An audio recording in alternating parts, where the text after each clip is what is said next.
Hi welcome to our channel. మొన్న యూసఫ్గూడలో BJP నాయకుడు సింగోటం రాము హత్య జరిగింది. అయితే ఈ హత్య రాజకీయ హత్యనా లేకపోతే వ్యక్తిగత కక్షలు కారణాలతో జరిగి ఉంటుందా?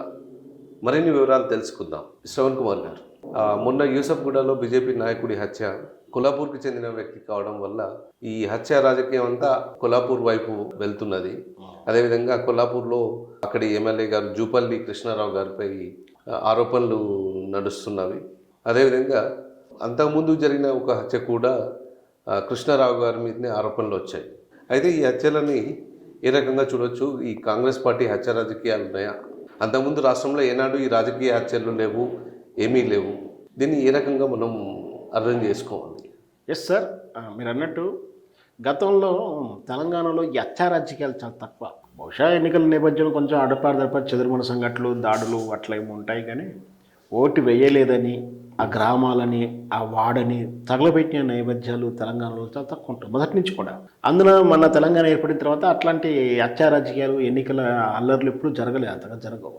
ఈ కాంగ్రెస్ ప్రభుత్వం వచ్చినాక ఆరోపణలు వినిపిస్తున్నాయి. వాస్తవం చేశారా చేయలేదనేది వేరే విషయం. అయితే దీంట్లో మొదటిగా మనం వినపడిందంటే కొల్లాపూర్లో మాజీ జవాన్ మల్లేశం గారి హత్య.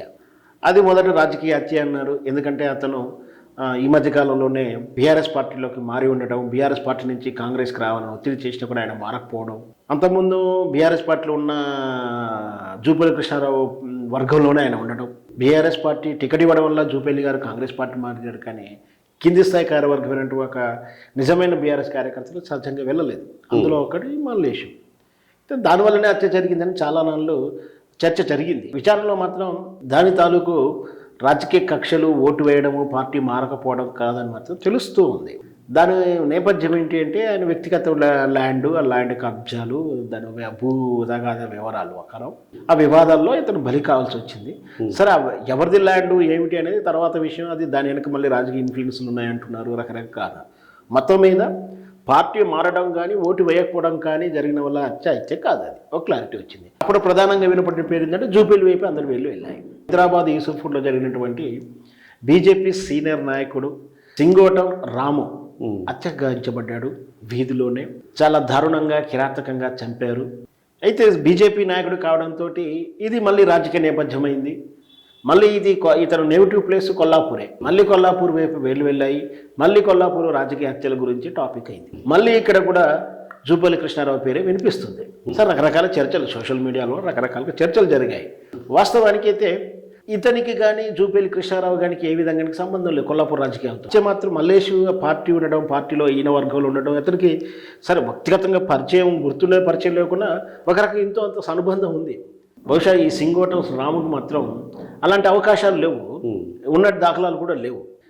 ఈ సింగోటం రాము గారి వ్యక్తిగత కారణాల వల్ల, వ్యక్తిగత కక్ష వల్ల ఒక ఇల్లీగల్ కాంట్రాక్ట్ అని తెలుస్తుంది. ఆ ఇల్లీగల్ కాంట్రాక్ట్ రివెంజ్కే వాళ్ళు ఈ విధంగా చంపారని, దారుణంగా మర్మవయాలు కూడా కోసి చంపారని ప్రాథమిక రిపోర్ట్ తెలుస్తుంది. అంటే అంతలా కక్షలా చంపినట్టే రాజకీయ కక్షలు అలా మర్మవయాలు కోయడానికి అట్లయితే ఉండవు జనరల్గా. బహుశా ఇది వ్యక్తిగత కారణాలే ఉండవచ్చు. జనరల్గా ఏంటంటే రియల్ ఎస్టేట్ వ్యాపారం, సంపద, రిచ్ పర్సన్ కాబట్టి మరి ఇల్లీగల్ కాంట్రాక్ట్స్ ఏమైనా పెట్టుకున్నారా, లేకపోతే ఇల్లీగల్ కాంట్రాక్ట్స్ని ఎవరైనా అపోజ్ చేసిన వాళ్ళు ఉంటారు, ఏదో సంథింగ్, లేదా ఎవరినైనా ఈయన మందలిచ్చి ఉండవచ్చు, భూ తగాదాలు ఉండవచ్చు. ప్రాథమికంగా అయితే ఆ మర్మావయాలను కోయడం బట్టి ఇది ఇల్లీగల్ కాంట్రాక్ట్ నేపథ్యంలో జరిగి ఉండవచ్చు అని ఒక అంచనా. లేదా రియల్ ఎస్టేట్ వ్యాపారంలో తగాదాలు ఉన్నాయి కూడా విచారణలో తేలాల్సి ఉంది. దాని వెనక నేపథ్యం అంతా కూడా తేలాల్సి ఉంది. మొత్తం మీద మొన్నటి మాజీ జవాన్ మల్లేష్ హత్య కానీ, నిన్నటి సింగోటం రాము బీజేపీ కార్యకర్తది మర్డర్ కానీ, రెండు కూడా మన జూపల్లి కృష్ణారావు కానీ, కాంగ్రెస్ పార్టీకి కానీ, ఏ ఇతర పార్టీలకు కానీ వాస్తవానికి అయితే రాజకీయ హత్యతో సంబంధం అయితే లేదు. దురదృష్టవశాత్తు జూపల్లి గారి మీద ఆరోపణలు అయ్యాయి. బహుశా నాకున్న సమాచారం వరకు అయితే ఇది జూపల్లికి ఎటువంటి సంబంధం అయితే లేదని చెప్పొచ్చు. ఇకపోతే రాజకీయ ఆరోపణలు, రాజకీయ డిబేట్ అవన్నీ వేరు విషయాలు. సో గతంలో లేనిది ఈ మధ్య తరచు వినపడేసరికి కొంచెం ఉలిక్కిపడ్డారు. ఎందుకంటే మన రాష్ట్రంలో ఎప్పుడూ లేదు, మన నైబర్హుడ్ రాష్ట్రాల్లో ఉంటుంది. అందులో ఆంధ్రప్రదేశ్, రాయలసీమ ప్రాంతంలో ఖచ్చితంగా ఉంటుంది. మన ఓటు వేసిన వాళ్ళు ఎవరు, ఓటు వేయని వాళ్ళు గుర్తుపడతారు. వాళ్ళకి ఓట్ల శాతం, ఓట్ల శాతం బట్టి తెలిసిపోతుంది. ఈ వాటకట్లో ఈ కమ్మ కులం వారు లేదా ఇతర కుల వాళ్ళు వీళ్ళు ఉన్నారు, లేదా ఈ ఈ ఈ బాక్స్ ఓపెన్ చేసినప్పుడు ఆ తరహా కౌంటింగ్ చేస్తున్నప్పుడు అర్థమైపోతుంది ఎవరు ఓటేశారు, ఓటేయలేదు.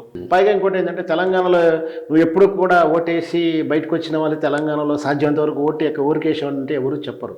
తల్లి చెప్పదు, తండ్రి చెప్పరు, కూతురు కూడా చెప్పరు. వాళ్ళు నా ఆంధ్రప్రదేశ్లో బహిరంగంగా కూడా మా ఇల్లు ఇది, మా పార్టీ ఇదని ఇంటి మీద జెండాలు వేసుకునే సంస్కృతి ఎక్కువగా ఉంటుంది అక్కడ. వాళ్ళేమో రాజకీయంగా ఉండటానికి సిగ్గుపడరు, ఇబ్బంది పడరు, చెప్పడానికి కూడా ఇబ్బంది పడరు, మ్యాక్సిమం చెప్పేస్తున్నారు. సో అంచేత అక్కడ కొంచెం ఘర్షణ వాతావరణాలు, దాడులు, ప్రతి దాడులు, హత్యలు అక్కడ ఉన్నాయని చూసాం. కానీ ఇక్కడ సహజంగా లేవు, అంతగా లేవు. వేరే రాష్ట్రంతో పోల్చుకుంటే ఇక్కడ లేవనే చెప్పాలి. సో మొత్తం ఇది రాజకీయ నేపథ్యం జరిగే హత్యలైతే కాదు.